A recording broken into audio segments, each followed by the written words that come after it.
सबसे पहले इस गांव में मेरे जैसे छोटे आदमी का आपने जो स्वागत किया, अभिनंदन किया,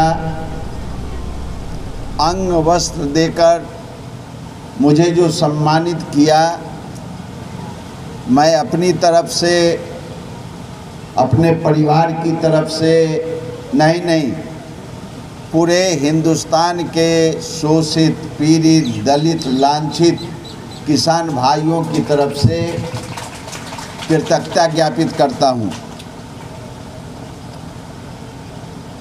जिला के कृषि पदाधिकारी जी, पूर्व मुखिया जी ने जो आपसे बातें की हैं, आपसे नहीं सभी लोगों से, इनकी चिंताओं पर आप गौर कीजिए। और कल बुधवार है, इनके साथ जो अपमान हुआ है कृषि वैज्ञानिकों के द्वारा, लेना है तो लीजिए, बैठना है तो बैठिए, जाना है तो जाइए, इन विषयों पर गहन अध्ययन करके, और कुलपति जी भी, इनका मान और सम्मान में कोई कमी नहीं हो, इन्हीं का नहीं पूरे इलाके का, इस पर ज़रूर ध्यान दीजिए।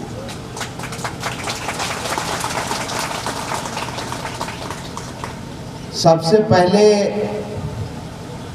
मुझको खुशी है कि मैं 1 जून से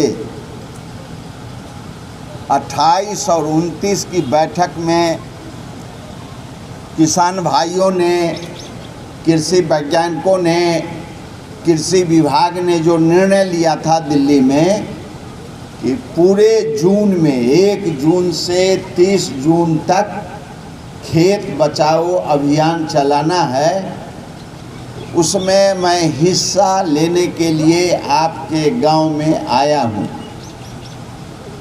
ये मेरा 7वां प्रोग्राम है।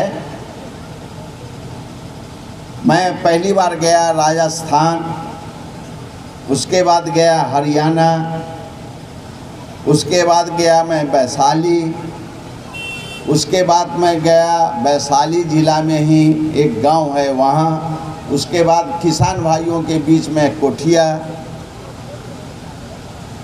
ये 7 जगह पर मैंने ये प्रोग्राम किया है। कल है हम लोगों को वेस्ट बंगाल में जाना। अब इस गांव में हम किस लिए आए, पहली तो खुशी कि 3-4 रोज पहले इस गांव के आपके बेटा को एनडीए सरकार ने, श्री नरेंद्र मोदी जी ने एमएलसी के पद पर सुशोभित करने का काम किया।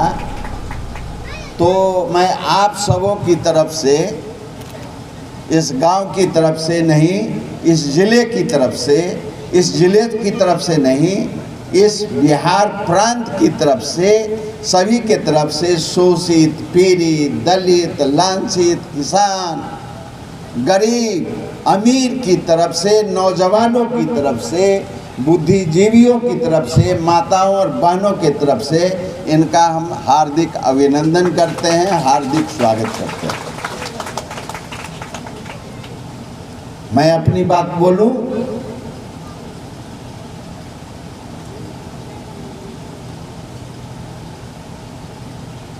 मैं गया था, मैं 11 अगस्त 2024 वर्षा का दिन, प्रधानमंत्री जी पूसा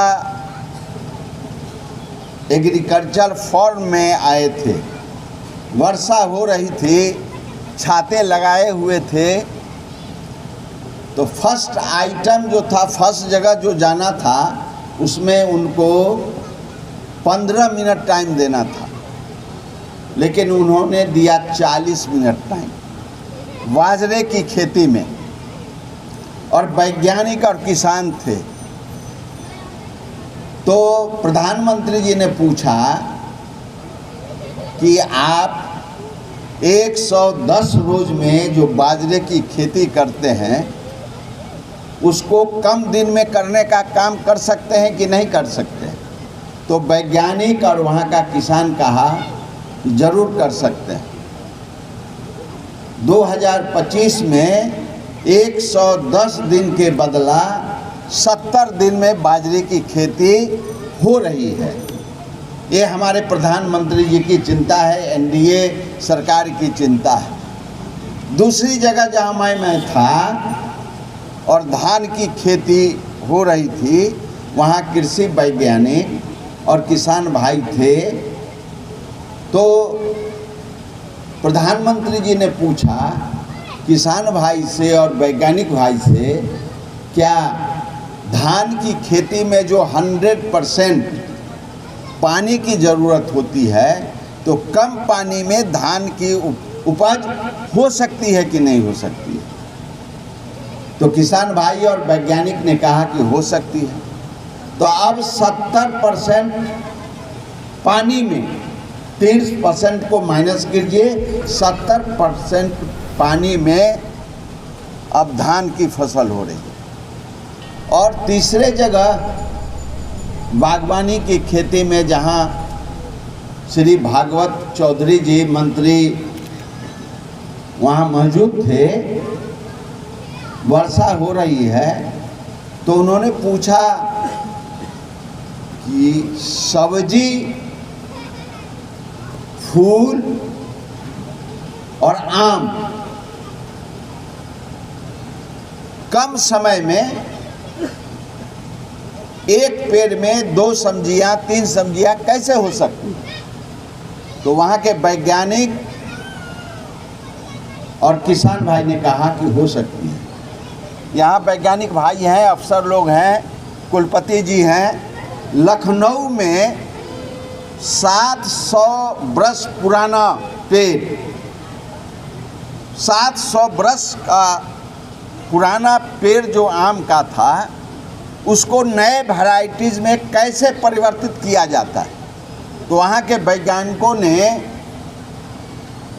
डाल को काटने का काम किया, नए किस्म के आम का लगाने का काम किया। आप देख सकते हैं 700 एकड़ में है लखनऊ में। बनारस में, बनारस यूनिवर्सिटी में एक पेड़ में 3 सब्जियां,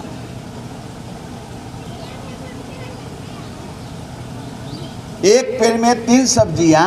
आप बनारस यूनिवर्सिटी में जो प्रगतिशील किसान भाई हैं, मुखिया जी, आप भी जाकर देख सकते हैं। वहाँ यहाँ के वैज्ञानिक भाइयों देखे होंगे या समझे होंगे या पढ़े होंगे, तो जाकर दे सकते हैं। तो ये 2014 में जो परिवर्तन आया है, उस परिवर्तन को आप देखने का काम कीजिए। मैं आपके बीच में आया हूँ 2 बातें कहने के लिए। मैंने पता लगाया दिल्ली में कि सबसे ज़्यादा खाद का प्रयोग बिहार में कौन कौन ज़िला में होता है। तो 2 ज़िला का नाम आया, वैशाली और ये पूर्णिया का। तो हमने कहा कि दोनों जगह जाना है, दोनों जगह के किसान भाइयों से, माताओं से, बहनों से मिलना है। आपको इसके पहले मैं कुछ बात कहूँ। हरियाणा राज्य का नाम आप जानते होंगे, पंजाब राज्य का भी जानते होंगे। बाबू बाबू जरा बैठ जा, पूछ लो क्या।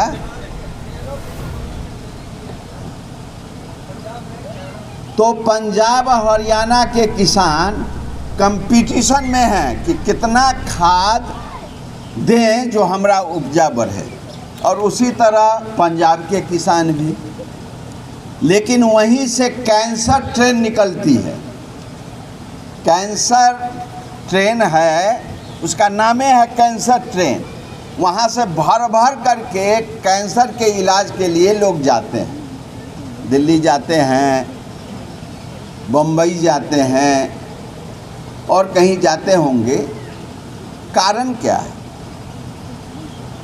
अभी हम डीसी साहब से आग्रह करेंगे कि गुजरात के राज्यपाल हैं देवव्रत जी, 200 एकड़ में वो प्राकृतिक खेती करते हैं 200 एकड़ में, और उनका 35 मिनट का भाषण होता है।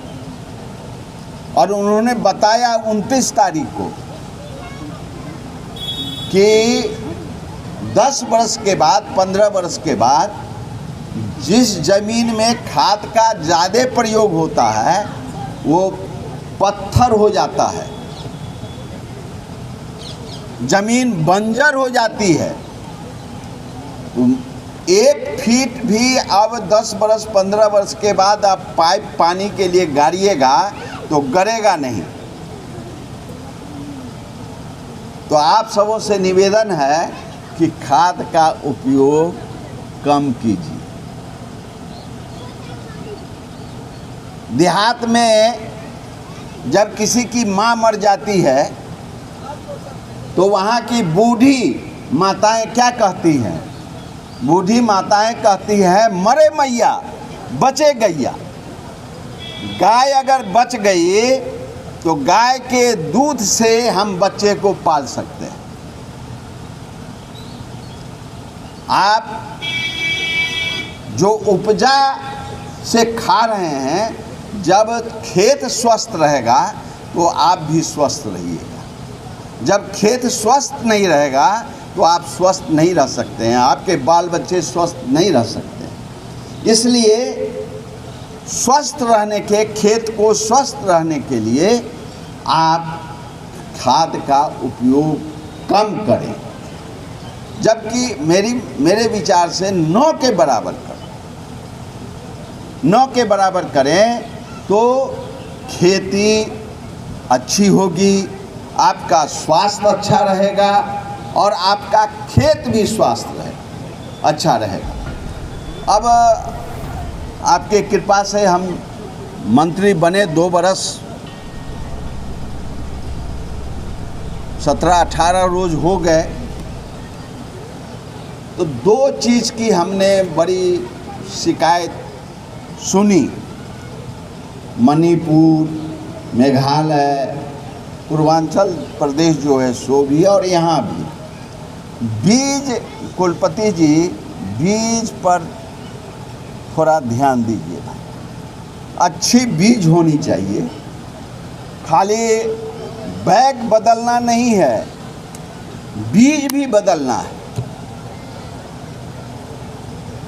बीज बदलिएगा तो आपका नाम रोशन होगा। और उपजा में, खेत में खाद की कमी के कारण, खाद को ज़्यादा उपयोग के कारण जो खेत बंजर हो रहे हैं उसका बचाव कीजिए, वो आपके हाथ में है। हमने उदाहरण दिया पंजाब हरियाणा का, इसी तरह सब जगह है कंपटीशन में। और बधाई देते हैं किसान भाइयों को, वैज्ञानिक भाइयों को कि विश्व में सबसे भारत धान के मामले में, उपजा के मामले में नंबर 1 हुआ है, गेहूं के बारे में नंबर 1 हुआ है, और दूध के मामले में भी नंबर 2 है, वो भी अब नंबर 1 पर आने वाला है। तो इस गांव के नौजवान साथियों, किसान भाइयों, माताओं और बहनों, आप खाद के उपयोग का कम इस्तेमाल करें और प्राकृतिक खेती पर आप ध्यान दें।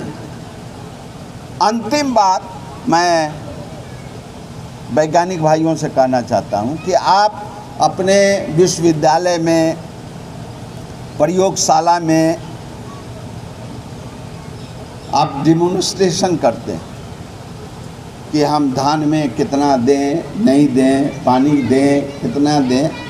लेकिन आप किसी गांव गरीब के, जिसके यहाँ ये बता रहे थे कट्ठा नहीं जानते हैं, बिगहा नहीं जानते हैं, गांव में कट्ठे और बिगहे जानता है, हेक्टर कम लोग जानता है।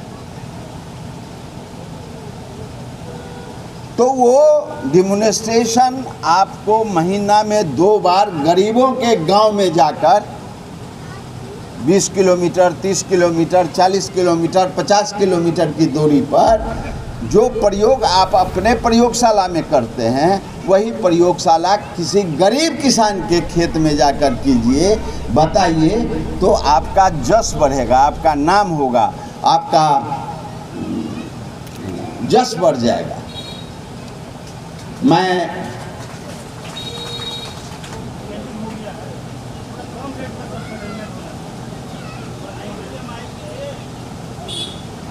एक तो हम लोगों के दादा कहते थे कि लोन नहीं लेना चाहिए, लोन लेना ही नहीं चाहिए। अगर लोन ले रहे हैं तो उसको समय पर उसका भर्ती कीजिए। आप लोग बुरा नहीं मानिएगा कि इसमें रहते लोन तो ले लिया, कहीं सरकार माफ़ कर दे। नहीं, ऐसा लोन लीजिए नहीं। आप जो तो लिख करके हमको देते तब ना, आप कहने से तो हम तो भुला जाएंगे। इनको अनिल बाबू को ना दिए तो अनिल बाबू से पूछिएगा कि उन्होंने क्या किया। अनिल जी, आप पर भरोसा बहुत, बैठिए ना, अब बैठिए, बहुत भरोसा है। आप गरीब घर से हैं, 1.5 बीघा ज़मीन है, आपको तो 1.5 बीघा ज़मीन है, हमको तो 3.5 धूर हिस्सा में पड़ता था भाई में। आपको तो 1.5 बीघा है, हमको हाँ बाबू जी का उसमें हिस्सा आपका होगा कि नहीं होगा? हाँ होगा ना, तो हमको 3.5 धूर पड़ता था। तो गरीब की बात, आप घूमिए, आपको बहुत बड़ा मौका हुआ है 6 बरस का, खूब घूमिए, जहाँ जाइएगा वहाँ आपको 6 बरस खिलाएगा, अच्छा से खिलाएगा। उसकी बात सुनिए, उसकी समस्या को नोट कीजिए, एक गरीब के यहाँ जाइए, एक गरीब के यहाँ जाकर उनका देखभाल कीजिए। हॉस्पिटल में एक आदमी को रखिए, यहाँ से गरीब आदमी जाएगा, उसको हॉस्पिटलाइज करा दीजिए, दिखवा दीजिए। हॉस्पिटल में रहे तो उसको जाकर देख लीजिए, तो आपका जश बढ़ेगा। मैं इन्हीं चंद शब्दों के साथ अपनी बात खत्म करता हूँ। जय हिंद, जय भारत। मंच पर विराजमान सबौर विश्वविद्यालय के कुलपति आर कुमार जी, मंच पर विराजमान आपके ही गांव के पुत्र भाई, विधान परिषद के सदस्य भाई अनिल ठाकुर जी, मंच पर विराजमान कृषि विश्वविद्यालय सबौर के सभी कृषि वैज्ञानिक गण, राजेंद्र कृषि विश्वविद्यालय के आए हुए वरिष्ठ पदाधिकारीगण, इस जिले के कृषि के विभाग के सभी वरिष्ठ पदाधिकारीगण, इस गांव के सभी किसान भाइयों, माताओं, बहनों, छायाकार बंधुओं, पत्रकार बंधुओं,